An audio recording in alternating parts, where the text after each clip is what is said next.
Hi everyone, this is Shelly and I am making a part 2 video related to reading as part of my series in educating your children in wartime. And if you are just jumping onto this video, you've never watched anything that I've made, I want to encourage you to stop and go watch my first video called Homeschooling Simply.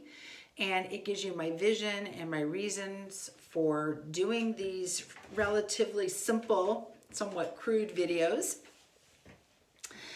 Those of you who are jumping on and have watched my other videos, you might want to pause and watch my part 1, which is called Personal Reads, in this reading portion of the videos.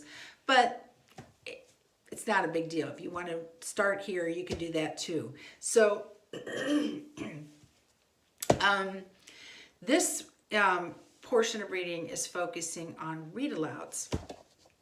Now, read-alouds, when you hear that, you may think, you see pictures of a parent on the couch and the kids snuggled up and under the crook of mom's arms or nestled against her shoulder or whatever, or dad's, and it's just a beautiful scene, isn't it? And the kids are just enraptured with the story. Well, that can happen actually, but a lot of times it can be a little chaotic, it can be a little less beautiful. Nevertheless, read-alouds are really, really, really, really, really, really important in the education of your children. And let me tell you why. So the role of a read-aloud, besides just the nurture of it, is you are able to read literature that to your child that he or she does not yet have the skill set to read. So if your child is still in picture books and you are able to read a novel to him or her, he's not ready to read that novel. He can't. He's still reading at this picture book, shorter text level. But he has the ability to be captured by a story and captured by a good telling. And so you can read a book that's ahead of his own skill set. And why would you do that? What's the value of that? Well, by reading ahead, you're actually introducing to your child vocabulary, sentence structures, the building blocks of language, images, just all the ways that a writer manipulates words and stuff to put together and create a good story. And your child, especially at the grammar level, in the classical education model, at the grammar level, elementary level, their capacity to assimilate information is astounding.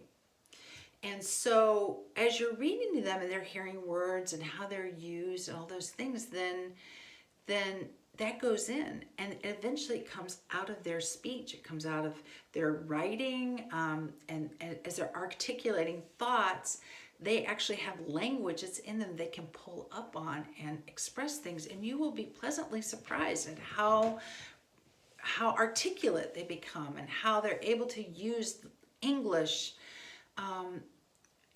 so well. I have kind of a funny story. I remember we would do read-alouds in our family, and my daughter, she was taking a class at the local high school. She was taking choir, and at some point somebody just turned to her and said, how do you use such big words? And she's like, I do? How do I don't know that I use big words. And she came home and told me that, and we were all like, do we use big words? I didn't think we used big words, and I don't, and to this day, I don't really know, except the fact that because we're reading aloud, I think she had perhaps a bit more sophisticated vocabulary, and that's what this person was observing. They weren't being critical. They were just like, wow, look at you. You just have these big words. That was a high school class. I thought that was hilarious. Anyway, point is, we had been reading aloud to her. It wasn't that we just had this amazing vocabulary curriculum. We were reading aloud. And that was her building her vocabulary. So that is really a valuable thing. You're also able to go to look at, history, look at other fields. You can read and go into some science territories. You can go places with read-alouds that kind of cover the scope of different academic streams, especially when you're doing such a focused homeschooling structure.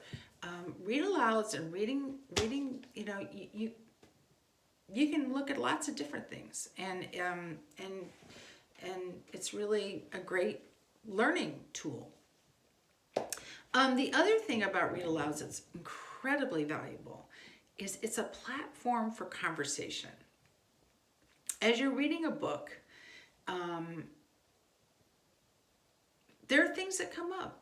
There are themes or issues, there's things that you may just want to point out, or your child might go, wait, what are you talking about? Could you explain that? And then you take your time and you explain that concept or that activity or whatever that thing is, so it can become a teaching moment. It also can be an opportunity to work through some issues that come up. I remember reading Tom Sawyer, and I observed as I was reading that all of the authority figures in Tom's life were kind of lampooned. They were created in kind of a negative way. And as a reader, you're just kind of drawn into that feeling and like, oh, dumb aunt and dumb teacher and dumb pastor, minister, you kind of get that. And then at some point I'm like, wait a minute, what's going on here? And then I would pause and say, hey, have you noticed as we're reading this, how these leaders are portrayed, how these people in authority, and you talk about it, say, do you think Mark Twain has some authority issues here? Because every prong of authority in Tom Sawyer's life is treated like that.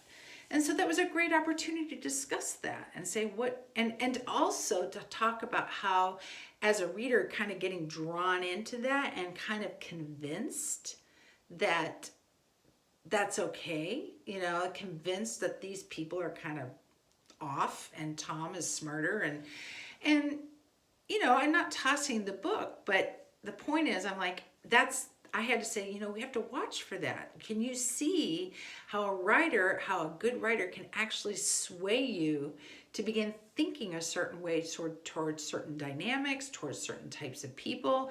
I said, you have to be careful. You have to be discerning. And in my family, we are Christians, so I'm always saying, how does, that was a moment for me to go, well, what is the Bible? What is Scripture? What's God's point of view regarding, the pastor and the teacher and the parent?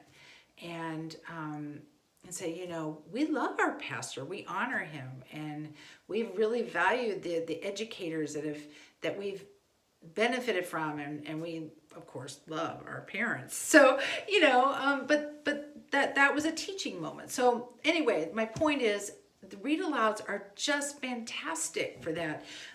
In the homeschool co-op that I'm part of, I think it was last year or 2 years ago, families had to read Corrie ten Boom's book, The Hiding Place, and it's all about family during the Nazi Germany war years. It was a Dutch family, and they were hiding Jews, and it was amazing to read that book. I mean, it's a gripping tale, but then also to watch the dynamics that were unfolding that were beginning to feel very familiar in our own culture. And it was good preparation for the time. So again, that was a platform, that was a conversation. It helped us go look around us and go, do you notice some of those things going on? But look how God provided for this family and took care of them. So anyway, read-alouds are just fantastic platforms for those conversations. Now, I mentioned in my first video a resource with great literature options, and you can go there and find that link and access that resource. Some great offerings through that list. at different age levels, different capacities. As far as making a decision about a read aloud, in general, you want to choose a book that's a little bit higher than your oldest child. Now, that can vary, but that's a good place to start. And you go, well, what about the younger ones? You'll be surprised. If it's a good book, they'll start listening and understand what's going on. Now, that doesn't mean you never read at a lower level. A good book is a good book, and you'll find your older kids will want to sit down and listen to those too. So, when I have to read some of the young kids that are good books, I love it. Even a good picture book, I'm enjoying it. But you do want to try to do read alouds that are above, at a higher level than even what your oldest child is reading. And so those are just some tips. Now, one other thing too I wanted to help you with is that you have to pick a time when you're going to do your read alouds and do what works for you.